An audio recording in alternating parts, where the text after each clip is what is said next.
नमस्कार साथियों, BPSC solution पर एक बार आपका फिर स्वागत है। इस वीडियो में हम लोग बात करेंगे बीपीएससी प्राथमिक शिक्षक सेट नंबर 2 के रिगार्डिंग।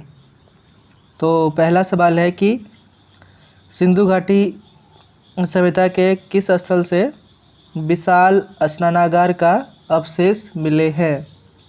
तो इसका सही जवाब हो जाएगा आपका मोहनजोदड़ो।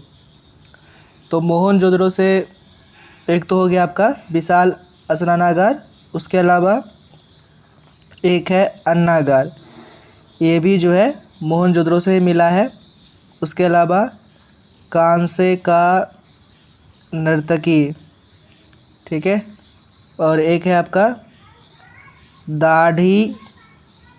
दाढ़ी वाले आदमी का प्रतिमा भी कहाँ से मिला है? तो ये मिला आपका मोहनजोदड़ो से। तो ये जो एक्स्ट्रा पॉइंट हम यहाँ पर लिखवा रहे हैं तो उसको आप लोग कॉपी में नोट कर लेंगे। तो कॉपी और पेन भी साथ में रख के चलिए। नेक्स्ट क्वेश्चन है कि इंडिका नामक ग्रंथ की रचना किसने की थी? तो इंडिका नामक ग्रंथ की रचना जो है मेगास्थनीज ने किया था। मेगास्थनीज कौन था? तो सेल्यूकस निकेटर का दूत था। कौन था? सेल्यूकस निकेटर का दूत था, जो कि चंद्रगुप्त मौर्य के टाइम पे जो है ये आया हुआ था, ठीक है। और मेगास्थनीज ने जो है पाटलिपुत्रा को क्या बोला था? पाटलिपुत्रा को बोला था पोलिम्ब्रोथा, ठीक है। तो इसको भी जो है आप लोग याद रखेंगे, पोलिम्ब्रोथा। नेक्स्ट क्वेश्चन है कि भरत और 10 राजाओं के बीच दशराज युद्ध किस नदी के तट पर हुआ था? तो यह हुआ था आपका परुशनी रिवर। तो ये परुशनी क्या है? रावी का प्राचीन नाम है। आगे बढ़ते हैं। 1563 ईसा पूर्व में गौतम बुद्ध का जन्म कहाँ हुआ था? तो गौतम बुद्ध का जन्म जो है यह कपिलवस्तु के लुम्बिनी में हुआ था। ये कहाँ पर है? कपिलवस्तु, ठीक है। ये नेपाल का एरिया है कपिलवस्तु। तो लुम्बिनी नामक जगह पर जो है क्या हुआ था? गौतम बुद्ध का जन्म हुआ था। लुम्बिनी को हम लोग क्या बोलते हैं? रूमीन देई भी बोलते हैं, ठीक है। उसके अलावा आप लोग याद रख सकते हैं कि गौतम बुद्ध जब घर छोड़ के निकलते हैं तो उसको हम लोग क्या बोलते हैं? महाभिनिष्क्रमण बोलते हैं। क्या बोलते हैं? महाभिनिष्क्रमण। और उसके अलावा जो उपदेश देते हैं उसको हम लोग क्या बोलते हैं? धर्मचक्र परिवर्तन। और जब गौतम बुद्ध का मृत्यु हो जाता है तो उसको हम लोग क्या बोलते हैं? महापरिनिर्वाण बोलते हैं, जो कि कहाँ हुआ था? कुशीनगर में हुआ था, ठीक है। नेक्स्ट क्वेश्चन है कि विक्रम संवत का आरंभ माना जाता है। तो ये हो जाएगा आपका ऑप्शन नंबर बी 57 ईस्वी, ठीक है। तो इसमें क्या हुआ था कि उज्जैन का एक राजा था, उसने शकों को पराजित कर दिया था। तो उसी खुशी में जो है विक्रम संवत का ये शुरुआत करता है, ठीक है। नेक्स्ट क्वेश्चन है कि गुप्त शासकों की राजकीय भाषा क्या थी? तो गुप्त शासकों की राजकीय भाषा क्या थी? संस्कृत थी। क्या थी? संस्कृत, ठीक है। संस्कृत जो है संस्कृत इतिहास का जो है स्वर्ण काल, ये भी गुप्त काल को ही माना जाता है, ठीक है। उसके अलावा कालिदास, ठीक है, जो कालिदास है ये भी गुप्ता पीरियड से ही संबंध रखते हैं। और कालिदास जो है चंद्रगुप्त द्वितीय, ठीक है, चंद्रगुप्त द्वितीय के दरबार में रहते हैं। और कालिदास को क्या बोलते हैं? भारत का शेक्सपियर बोलते हैं, ठीक है। नेक्स्ट क्वेश्चन है एलोरा का प्रसिद्ध शिव मंदिर का निर्माण किस शासक ने करवाया था? तो ये हो जाएगा आपका कृष्ण प्रथम। कृष्ण प्रथम कौन था? तो ये था आपका राष्ट्रकूट शासक, ठीक है। कौन था? राष्ट्रकूट शासक। अगला सवाल है मोहम्मद गजनबी ने भारत पर कितनी बार आक्रमण किया था? तो मोहम्मद गजनबी ने भारत पर 17 बार आक्रमण किया था, है ना। तो जो प्रथम आक्रमण था ये हुआ था आपका 1000 ईस्वी में, ठीक है। उसके अलावा मोहम्मद गजनबी जो ही है ये सोमनाथ मंदिर पर भी आक्रमण किया था, ठीक है। किस पे किया था? सोमनाथ मंदिर पर आक्रमण किया था 1025 ईस्वी में। अगला सवाल है, दिल्ली सल्तनत का वास्तविक संस्थापक किसे माना जाता है? तो इल्तुतमिश को। इल्तुतमिश कौन था? कुतुबउद्दीन ऐबक का गुलाम था, ठीक है। अगला सवाल है, किस राजवंश ने दिल्ली सल्तनत में सबसे कम समय तक शासन किया? तो खिलजी वंश, मात्र 30 वर्षों तक, ठीक है। और सबसे ज़्यादा साल तक शासन कौन किया था? तो तुगलक वंश, है ना। 94 ईयर्स तक जो है ये तुगलक वंश शासन करता है। उसके अलावा आप लोग याद रख सकते हैं कि जो दिल्ली सल्तनत है ना उसमें अलग अलग वंश हुए, डायनेस्टी हुए। तो सबसे पहले है गुलाम वंश, इसके बाद है आपका खिलजी वंश, उसके बाद आइएगा तो मिलेगा आपको तुगलक वंश, इसके बाद आता है सैयद वंश और फिर लास्ट में आता है लोधी वंश, ठीक है। तो ये हायरार्की भी आपसे पूछ सकता है, ठीक है। तो सबसे पहले गुलाम वंश, फिर खिलजी वंश, फिर तुगलक वंश, फिर सैयद वंश और फिर लोधी वंश। अगला सवाल है कि अकबर के समय संपूर्ण साम्राज्य कितने सूबों में विभक्त था? तो इसका सही जवाब हो जाएगा ऑप्शन नंबर सी 15 सूबों में विभाजित था, ठीक है। नेक्स्ट है कि मिलान करना है, इसमें से बोलना है कि कौन सा सुमेलित नहीं है। तो यहाँ पर लिया यूरोपीय देश और यहाँ पर है स्थापित प्रथम कारखाना। तो पुर्तगाल का जो प्रथम कारखाना है यह कोचीन में था, बिल्कुल सही है। डेनिश का त्रावणकोर, डच का मछलीपट्टनम। ये जो फ्रांसीसी है इसका प्रथम कारखाना कालीकट में नहीं था, ये था आपका सूरत में। तो यहीं क्या हो गया, सही सुमेलित नहीं है, ऑप्शन नंबर डी करेक्ट हो जाएगा। उसके अलावा मछलीपट्टनम में अंग्रेज भी अपना पहला कारखाना स्थापित करता है। अगला सवाल है, भारत आने वाला प्रथम अंग्रेज कौन था? तो इसका सही जवाब है आपका ऑप्शन नंबर सी जॉन मिंडेल हाल। ये जो है ज़मीन के रास्ते भारत आया हुआ था। नेक्स्ट है, किस उत्तरकालीन मुगल शासक को लंपट मूर्ख कहा जाता था? तो जहांगीर शाह को लंपट मूर्ख कहा जाता था। उसके अलावा जो ये मुअज्जम है उसको बोलते थे शाहे बेखबर। फर्रुखसियार को घृणित कायर की संज्ञा मिली थी, घृणित कायर। और ये जो मोहम्मद शाह है उसको रंगीला बोलते थे। आगे है, बंगाल का अंतिम नवाब कौन था? तो बंगाल का अंतिम नवाब मुबारक-उद-दौला था। अगला सवाल है कि अब देखिए यहाँ पर कुछ गड़बड़ है, ठीक है। अब मैं बताता हूँ यहाँ पर क्या गड़बड़ है। ये first war of Indian independence नहीं होगा, the Indian war of independence, ठीक है। यहाँ पर आप लोग लिख लीजिए the Indian war of independence. The Indian war of independence नामक पुस्तक की रचना किसने की थी? तो बी.डी. सावरकर ने की थी, ठीक है। एस.एन. सेन जो है ये 1857 नामक पुस्तक की रचना करते हैं और आर.सी. मजूमदार जो हैं ये करते हैं आपका इसका पुस्तक का नाम होता है द सिपॉय म्यूटिनी, ठीक है। और the sepoy mutiny and the rebellion of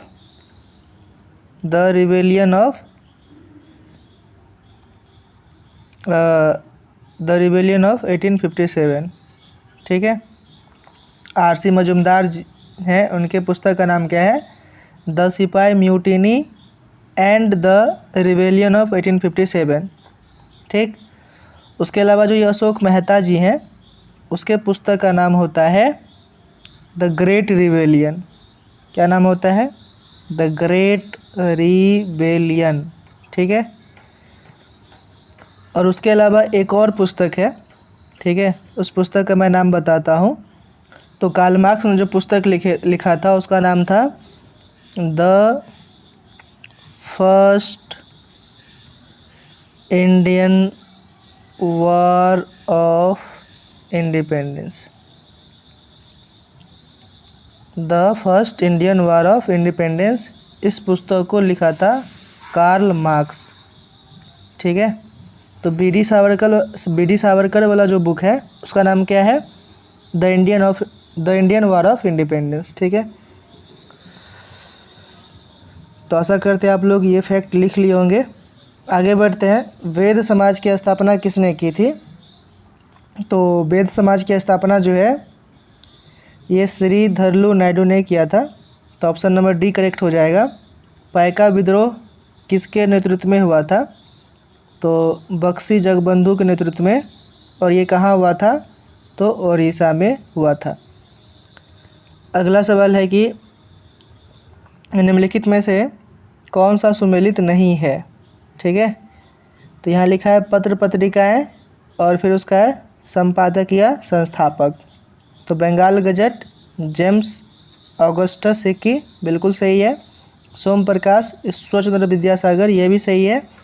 और बंगदूत, राजा राम मोहन राय, यह भी सही है। तो सारा सही है। बोला कि सुमेलित नहीं है, तो उपरोक्त में से कोई नहीं जो है इसका सही जवाब हो जाएगा। नेक्स्ट क्वेश्चन है कि भारत में 3 विश्वविद्यालय कलकत्ता, मद्रास तथा बम्बई की स्थापना किस घोषणा पत्र के तहत हुई थी? तो ये हो जाएगा 1854 का वुड डिस्पैच। वुड डिस्पैच के शिक्षा संबंधी घोषणा को हम लोग क्या बोलते हैं? उसको हम लोग बोलते हैं शिक्षा का मैग्ना कार्टा। क्या बोलते हैं? भारतीय शिक्षा का मैग्ना कार्टा बोलते हैं। ठीक है। तो ये भी आप लोग याद रखेंगे, मैग्ना कार्टा। अगला सवाल है कि भारत में न्यायिक सेवा का जनक किसे कहा जाता है? तो इसका सही जवाब हो जाएगा आपका वॉरेन हेस्टिंग। क्या हो जाएगा? Warren Hastings. ठीक है। वॉरेन हेस्टिंग जो था ये आपका पहला गवर्नर जनरल था। ठीक है। और उसके अलावा जो ये लॉर्ड कॉर्नवालिस है इसको हम लोग बोलते हैं सिविल सेवा का जनक। क्या बोलते हैं इसको? सिविल सेवा का जनक। ठीक है। और लॉर्ड कॉर्नवालिस जो है यही जो है अस्थाई बंदोबस्त लेकर के आया था, जिसको हम लोग क्या बोलते हैं? ज़मींदारी बंदोबस्त भी बोलते हैं। ठीक है। यह भू लगान व्यवस्था था। और उसके अलावा यहाँ पर लिखा हुआ है लॉर्ड हेस्टिंग्स। तो ये जो लॉर्ड हेस्टिंग्स है इसके टाइम पे क्या हुआ था? इसके टाइम पे सगौली का संधि हुआ था। सगौली का संधि। ठीक है। आगे बढ़ते हैं। निम्नलिखित में से कौन सी घटना जो है यह सबसे बाद में घटित हुई थी? तो यहाँ पर जो है आपको सब घटना का जो है कब हुआ था ये डेट याद रखना पड़ेगा, ईयर याद रखना पड़ेगा। तो सिंध को अंग्रेज़ों साम्राज्य में मिलाया जाना, तो यह कब हुआ? सिंध कब अंग्रेजी साम्राज्य में मिला? तो ये मिला आपका 1843 में। प्रथम आंग्ल सिख युद्ध कब हुआ था? 1845 से 46। और ये लिखा हुआ है तृतीय आंग्ल बर्मा युद्ध, ये हुआ था आपका 85 से 86 के दौरान। और फिर लिखा हुआ है विधवा पुनर्विवाह अधिनियम, तो ये कब आया था? 1856 में। तो बोलता है कि सबसे बाद में कौन सा घटना घटित हुआ? तो सबसे बाद में कौन सा हुआ? तृतीय आंग्ल बर्मा युद्ध। ठीक है। अगला सवाल है पूना सार्वजनिक सभा के संस्थापक कौन थे? तो पूना सार्वजनिक सभा के संस्थापक ये तीनों थे, एम.जी. रनाडे, जी.बी. जोशी और ये एस.एच. चिपलुनकर। तो इसका आंसर क्या हो जाएगा? ऑप्शन नंबर डी, उपरोक्त सभी। ठीक है। अगला सवाल है भारतीय राष्ट्रीय कांग्रेस के प्रथम अंग्रेज अध्यक्ष कौन थे? तो प्रथम अंग्रेज अध्यक्ष जो है ये थे आपका जॉर्ज यूल। ठीक है। और जॉर्ज यूल जो है ये कब अध्यक्ष बनते हैं? तो ये बनते हैं इलाहाबाद अधिवेशन के अध्यक्ष। इलाहाबाद अधिवेशन कब हुआ था? 1888 में। ठीक है। उसके बाद आपसे पूछ सकता है कि प्रथम मुस्लिम अध्यक्ष ये कौन बना था? तो बदरुद्दीन तैयब जी। ठीक है। प्रथम मुस्लिम अध्यक्ष बदरुद्दीन तैयब जी, मद्रास अधिवेशन, मद्रास सेशन 1887 में। ठीक है। उसके अलावा ये भी पूछ सकता है प्रथम महिला अध्यक्ष, तो एनी बेसेंट। फिर ये भी पूछ सकता है कि प्रथम भारतीय महिला अध्यक्ष, तो सरोजनी नायडू। ठीक है। अगर प्रथम महिला पूछेगा तो क्या हो जाएगा? Annie Besant. और प्रथम भारतीय महिला पूछेगा तो क्या हो जाएगा? सरोजनी नायडू। ठीक है। तो ये सब जो है यहाँ पर आप लोग नोट डाउन कर लीजिए, इसमें कंफ्यूज बिल्कुल नहीं होना है। अगला सवाल है कि निम्नलिखित में से किस तिथि को बंगाल विभाजन की घोषणा की गई थी? तो ये किया गया था 19 जुलाई 1905 को। घोषणा कब हुआ था? 19 जुलाई 1905 को। और प्रभावी जो हुआ था ये हुआ था आपको 16 अक्टूबर 1905 को। दो अलग अलग डेट है। 19 जुलाई 1905 को जो है ये घोषणा किया गया था कि बंगाल का विभाजन होगा, और 16 अक्टूबर 1905 से यह प्रभावी हो जाता है ना। फिर स्वदेशी मूवमेंट भी इसी से संबंधित है। स्वदेशी आंदोलन जो है यह भी बंगाल विभाजन से ही संबंधित है। अगला है कि लंदन में कर्जन वायली की हत्या किसने की थी? तो इसका सही जवाब हो जाएगा मदन लाल ढींगरा। उधम सिंह किसकी हत्या करते हैं? तो ये करते हैं माइकल ओ डायर का। ठीक है। अगला सवाल है असहयोग आंदोलन का प्रस्ताव किसके द्वारा प्रस्तुत किया गया? तो ये किया गया आपका C.R. दास के द्वारा। ठीक है। कब किया गया? तो 1920 नागपुर अधिवेशन। नागपुर अधिवेशन। ठीक है। और ये नागपुर अधिवेशन के अध्यक्ष कौन थे? ये थे आपका विजय राघवाचार्य। ठीक है।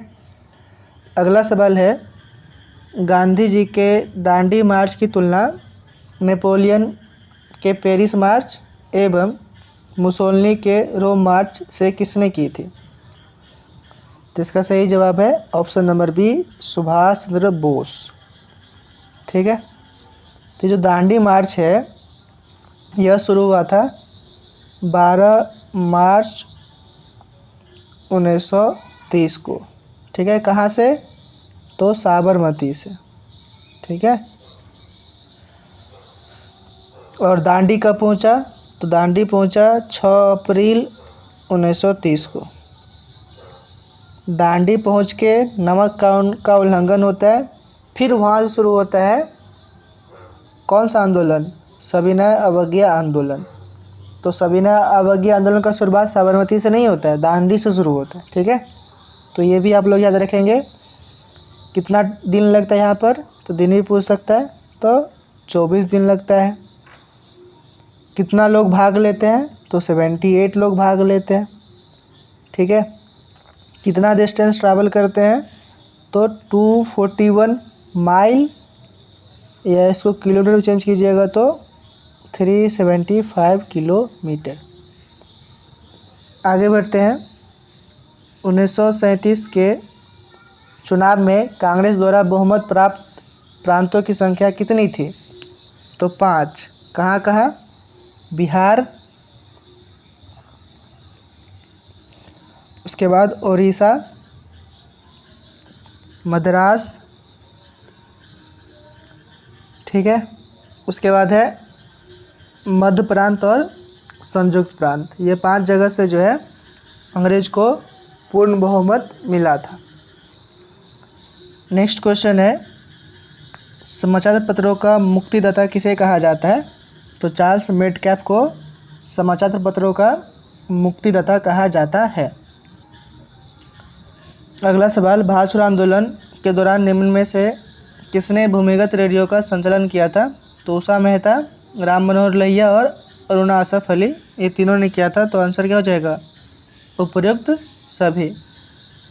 अगला सवाल है, गांधी इरविन समझौता किस वर्ष हुआ था?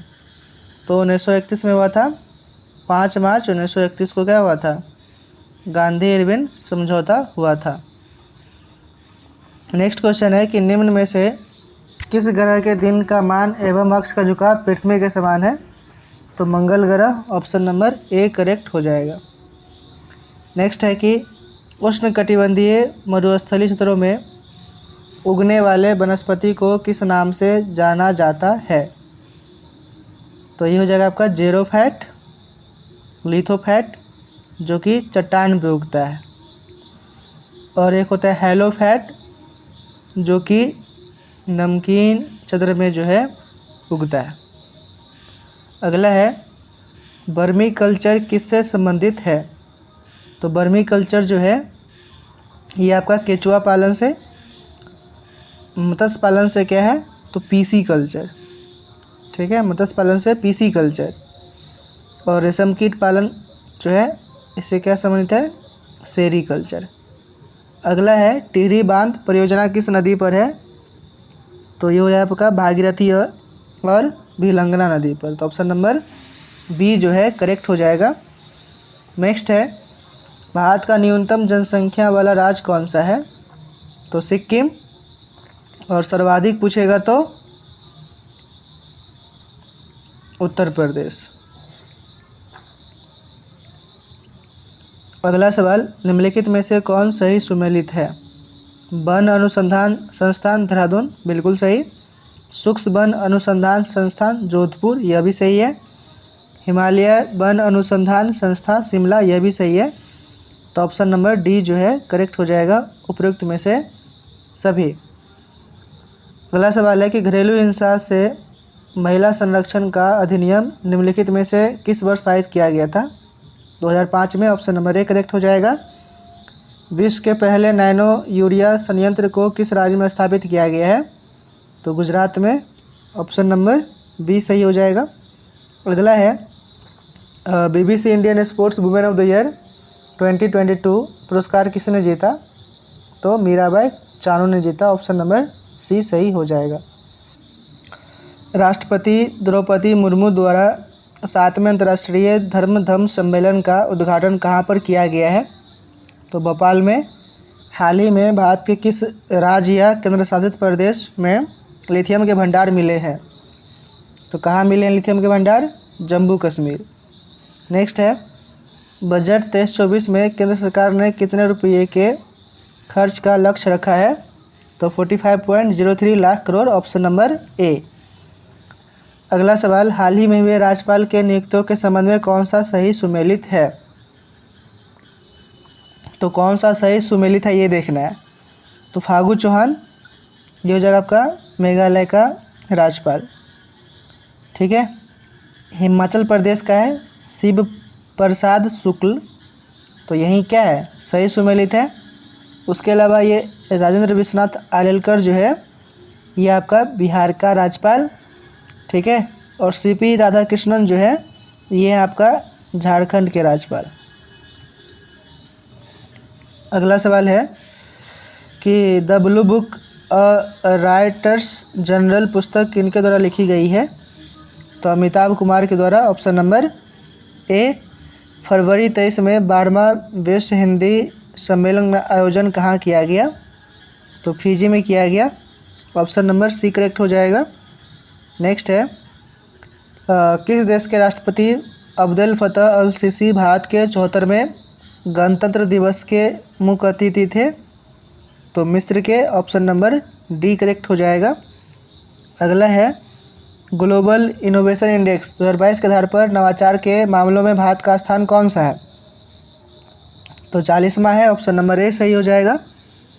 दुनिया का पहला नेजल कोविड वैक्सीन किस कंपनी ने विकसित किया है? तो भारत बायोटेक ने किया है। तो ऑप्शन नंबर सी जो है करेक्ट हो जाएगा। कोशिका में राइबोसोम की अनुपस्थिति में कौन सा कार्य संपादित नहीं होगा? तो प्रोटीन का संश्लेषण। प्रोटीन संश्लेषण का काम जो है यह राइबोसोम करता है। अगर यही नहीं रहेगा तो प्रोटीन संश्लेषण जो है नहीं होगा। अगला सवाल है कि ऐसा रोग जो बहुत समय तक बने रहते हैं उन रोगों को क्या कहा जाता है? उन रोगों को बोलते हैं चिरकालिक कारक। ठीक है, जो जल्दी ठीक नहीं होता है, लंबे समय तक बने रहता है, चिरकालिक रोग, और पूर्णतया ठीक नहीं होता है। दवाएं खा करके उसको कंट्रोल कर सकते हैं, जैसे कि दमा हो गया, गठिया हो गया, मधुमेह हो गया। अगला सवाल है कि इनमें से कौन प्रकाश संश्लेषी अंगक है? तो इसका सही जवाब हो जाएगा हरित लवक। निम्न में से सामान्यतया किसका उपयोग पादप कोशिका द्वारा ऊर्जा उत्पादन के लिए किया जाता है? तो कार्बोहाइड्रेट का। ऑप्शन नंबर ए करेक्ट है। फ्लोएम से खाद्य पदार्थों का परिवहन पौधों में किस दिशा में होता है? तो ये हो जाएगा आपका ऊपर नीचे दोनों की तरफ। फ्लोएम से क्या याद रखेंगे? फूड, खाना का जो है परिवहन होता है। और एक होता है जाइलम, से क्या होता है? जाइलम से जल याद रखेंगे, जैसे पानी का जो है परिवहन होता है। अगला सवाल है पादप अपशिष्ट संचित रहते हैं, तो इसका सही जवाब हो जाएगा पत्तियों में, छाल में, कोशिका रिक्तियों में, तो ये सभी में होता है। तो ऑप्शन नंबर डी जो है करेक्ट है। अगला है कि बीज रहित पौधों के उत्पादन में सहायक होते हैं, तो ऑक्सिन एवं जिब्रेलिन्स दोनों। ऑप्शन नंबर डी जो है सही हो जाएगा। नेक्स्ट क्वेश्चन है कि निम्नलिखित में से किस दर्पण द्वारा किसी वस्तु का वास्तविक प्रतिबिंब मिल सकता है? तो वास्तविक प्रतिबिंब तो ये अवतल दर्पण द्वारा जो है मिलता है। अगला है सामान्य नेत्र अधिकतम कितनी दूरी तक वस्तुओं को साफ साफ देख सकता है? तो अधिकतम पूछा तो अनंत हो जाएगा। अगर न्यूनतम पूछता तो क्या होता है? अगर न्यूनतम पूछता तो 25 सेंटीमीटर। ठीक है। नेक्स्ट क्वेश्चन है कि विद्युत धारा उत्पन्न करने की युक्ति को कहते हैं, क्या बोलते हैं? जनित्र बोलते हैं। विस्थापन की दर को कहा जाता है, तो वेग। दर पूछा है तो क्या करेंगे? विस्थापन को समय से डिवाइड करेंगे। तो किसका फॉर्मूला होता है? वेग का होता है। तो चाल जो होता है वो क्या होता है? दूरी बटे समय होता है। ठीक है। और जो त्वरण होता है ये क्या होता है? ये त्वरण जो होता है ये होता है आपका rate of change in displacement, यानी कि विस्थापन का अंतर का जो रेट निकालेंगे उसको हम लोग क्या बोलेंगे? त्वरण बोलेंगे। ठीक है। अगला सवाल है कि दो कणों के बीच गुरुत्वाकर्षण बल होता है, उनके बीच की दूरी के, तो ये होता है वर्ग के व्युत्क्रमानुपाती। Option number B. तो जो गुरुत्वाकर्षण बल जो होता है ये होता है आपका capital G mass of object 1 into mass of object 2 बटा में दोनों के बीच का जो डिस्टेंस का जो होता है उसका स्क्वायर होता है। ठीक है। तो एफ और डिस्टेंस का क्या है, कैसा रिलेशन है? ये है व्युत्क्रमानुपाती। ठीक है। तो ये वर्ग क्या है? डिस्टेंस के वर्ग के व्युत्क्रमानुपाती है, तो इसीलिए क्या हो गया? Option number B. Next question है कि निम्नलिखित में से लवण का उदाहरण है? तो ये हो जाएगा आपका ऑप्शन नंबर बी, लवण। देखिए एच लगा रहेगा तो ये हो जाएगा आपका अम्ल, और ओ एच लगा रहेगा तो ये क्या हो जाएगा आपका क्षार। ठीक है, अम्ल, क्षार और लवण। नेक्स्ट है Mg+2 में इलेक्ट्रॉनों की संख्या क्या होगी? तो जो Mg होता है, जो मैग्नीशियम होता है, इसका जो होता है एटॉमिक नंबर 12 होता है, यानी कि 12 गो इलेक्ट्रॉन है, और जितना इलेक्ट्रॉन है तो उतना प्रोटॉन भी होता है। लेकिन ये +2 कब आएगा? जब 12 इलेक्ट्रॉन से आप 2 इलेक्ट्रॉन माइनस कर दीजिए तो बचा 10 इलेक्ट्रॉन। लेकिन प्रोटॉन कितना है? अभी भी प्रोटॉन 12 गो ही है। ठीक है, तो 10 इलेक्ट्रॉन तो कैंसिल आउट हो गया, बचा 2 प्रोटॉन एक्स्ट्रा। तो 2 प्रोटॉन एक्स्ट्रा बचा तो ये +2 साइन जो है यहाँ पर आ जाएगा। ठीक है, तो जितना इलेक्ट्रॉन आप लूज करेंगे उतना इलेक्ट्रॉन क्या आएगा?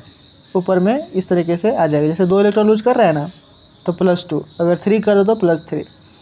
तो अब पूछा इलेक्ट्रॉन की संख्या कितना है, तो 2 लूज किया तब यहाँ +2 आया। तो पहले तो 12 इलेक्ट्रॉन था, तो अब कितना हो जाएगा? 10 हो जाएगा। नेक्स्ट है द्विबंध वाले रासायनिक बंधन से बंधे परमाणुओं के मध्य कितने इलेक्ट्रॉन का साझा होता है? तो द्विबंध इस प्रकार से होता है, यहाँ एक इलेक्ट्रॉन, यहाँ एक इलेक्ट्रॉन, और फिर यहाँ एक इलेक्ट्रॉन, फिर यहाँ एक इलेक्ट्रॉन, तो 4 इलेक्ट्रॉन। एकल बंध रहेगा तो 2 इलेक्ट्रॉन, अगर त्रिबंध रहेगा तो कितना इलेक्ट्रॉन हो जाएगा? 6 इलेक्ट्रॉन। अगला है कि द्रवीभूत पेट्रोलियम गैस का अवयव है, तो ये तीनों हो जाएगा, butane, propane, ethane. Option number D correct हो जाएगा। नेक्स्ट है एक सहसंयोजी यौगिक का नाम बताइए जिनका उपयोग हम दैनिक जीवन में करते हैं। तो पानी का करते हैं, H2O सही जवाब हो जाएगा। एल्डिहाइड श्रेणी के यौगिकों में निम्नांकित में से कौन सा क्रियाशील समूह विद्यमान होता है? तो ये होता है आपका CHO। ठीक है, ये CHO लगा रहेगा तो कौन सा ग्रुप है? एल्डिहाइड ग्रुप है। उसके अलावा जो है आप लोग OH का भी याद रखेंगे। तो जो OH होता है ये होता है आपका हाइड्रोक्सिल समूह का जो है क्रियाशील। हाइड्रोक्सिल जो ग्रुप होता है ना, उसमें क्या लगा होता है? OH लगा होता है। ठीक है, COOH कहाँ लगा होता है? तो कार्बो ऑक्सिलिक ग्रुप में। किसमें? कार्बो ऑक्सिलिक ग्रुप में। और NH2 कहाँ लगा होता है? अमीनो ग्रुप के यौगिक में। ठीक है, तो OH हो गया आपका हाइड्रोक्सिल समूह, COOH हो गया आपका कार्बो ऑक्सिलिक समूह, और NH2 हो गया आपका अमीनो समूह। ठीक है, तो ये सब आप लिख लीजिए। अगला है कि हमारे संविधान में नीति निर्देशक सिद्धांत क्या है? तो इसका सही जवाब हो जाएगा आपका अदालतों द्वारा अपरिवर्तनीय है। ठीक है, तो ऑप्शन नंबर जो है डी करेक्ट हो जाएगा। नेक्स्ट है कि संविधान संशोधन के तहत राष्ट्रपति के निर्वाचन मंडल में केंद्र शासित प्रदेश दिल्ली तथा पुडुचेरी के निर्वाचित सदस्यों को भी शामिल किया गया। तो कब किया गया ये? 17वां संविधान संशोधन 1992।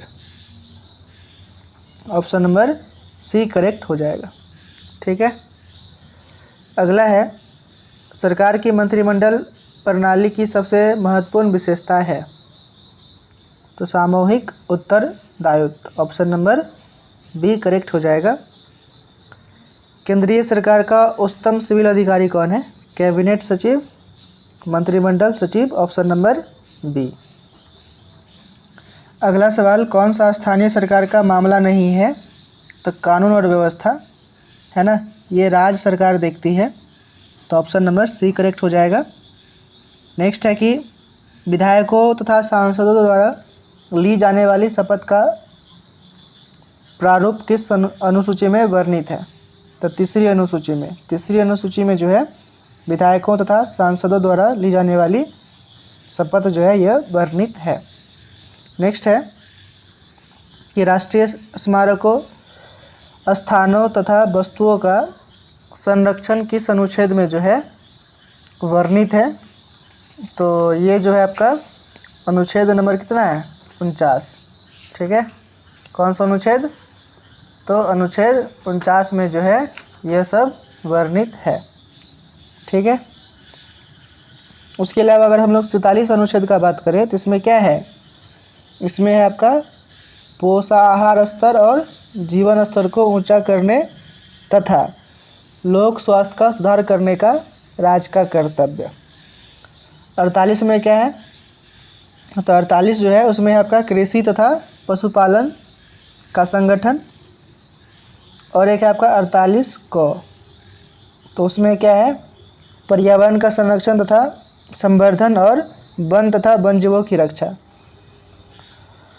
49 तो बता दिए, राष्ट्रीय स्मारकों, स्थानों तथा वस्तुओं का संरक्षण। और आर्टिकल नंबर 50 में जो है ये आपका कार्यपालिका से न्यायपालिका का पृथक्करण। तो ये सब आर्टिकल किस में आते हैं, राज्य के नीति निर्देशक तत्व में आते हैं। आर्टिकल नंबर 36 से लेकर के 51 तक DPSP बोलते हैं ना, राज्य के नीति निर्देशक तत्व। तो इसमें क्या होता है, आर्टिकल नंबर 36 से लेकर के 51 तक।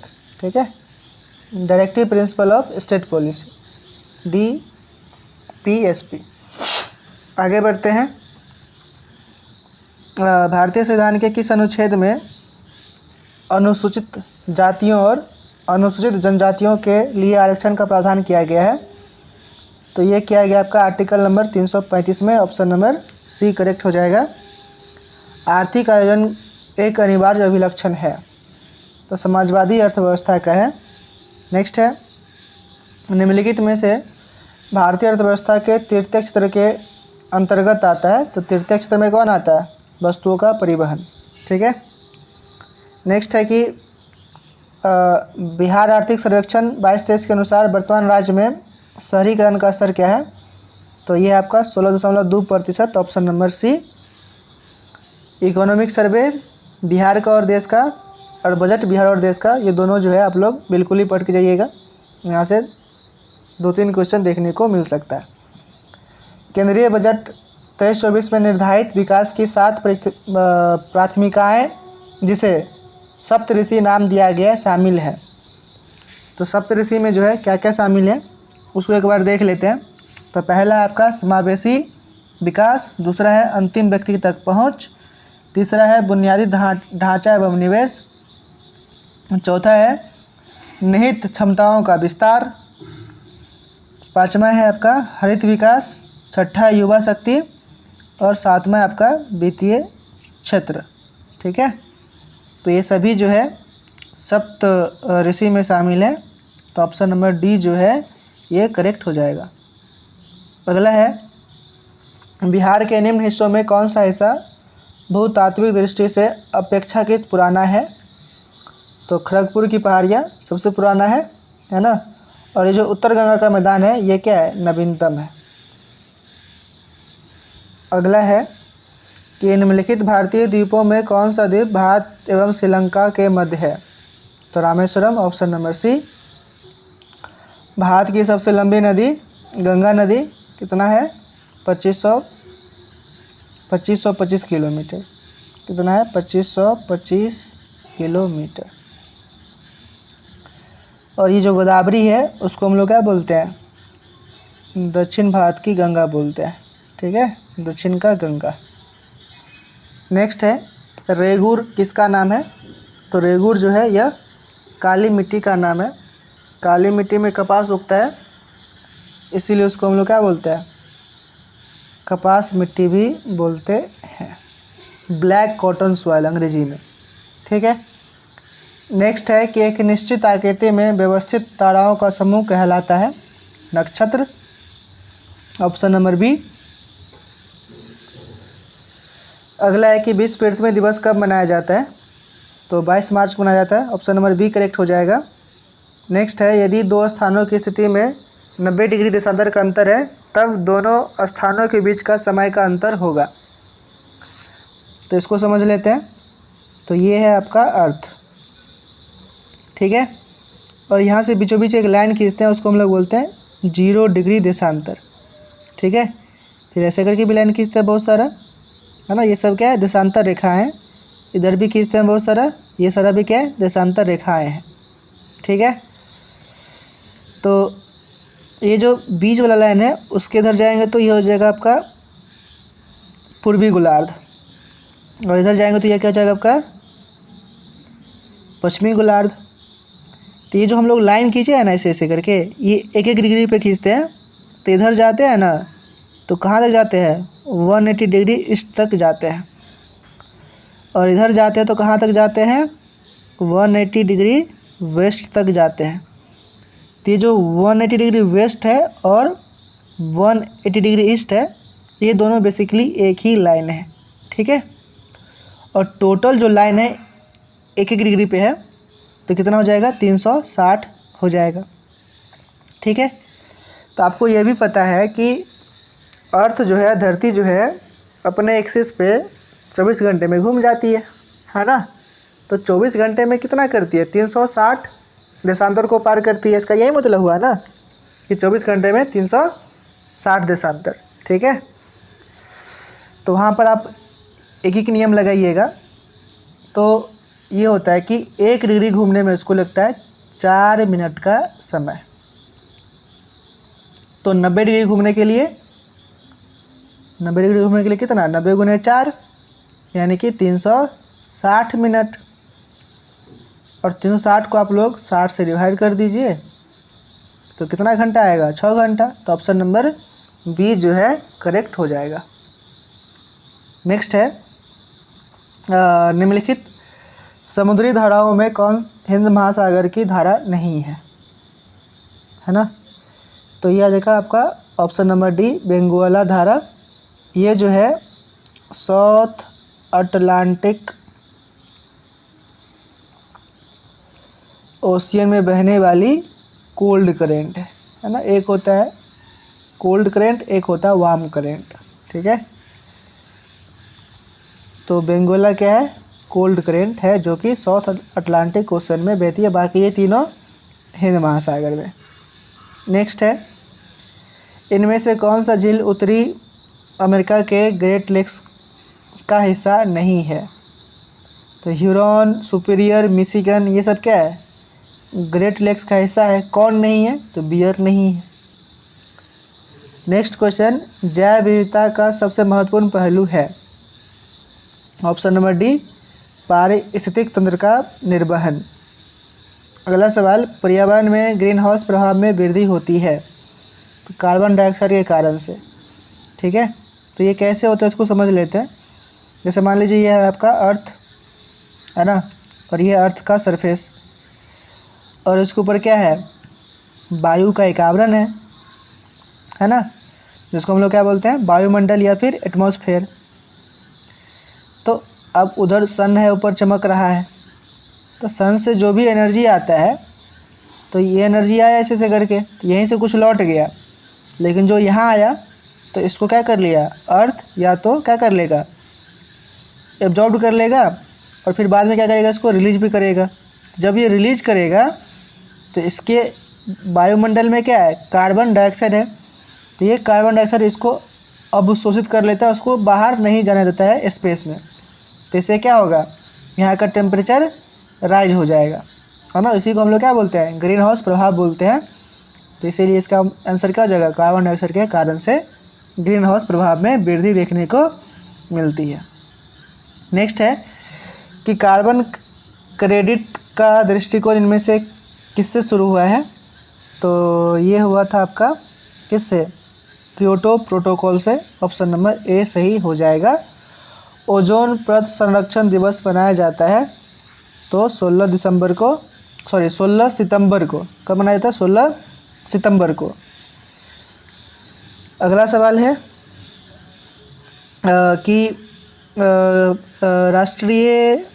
राजीव गांधी वन्यजीव संरक्षण पुरस्कार दिया जाता है, तो ये कब दिया जाता है, ये दिया जाता है आपका शैक्षिक तथा शोध संस्थाओं को, वन एवं वन्यजीव अधिकारियों को और वन्यजीव संरक्षकों को, सभी को दिया जाता है। तो ऑप्शन नंबर डी जो है करेक्ट हो जाएगा।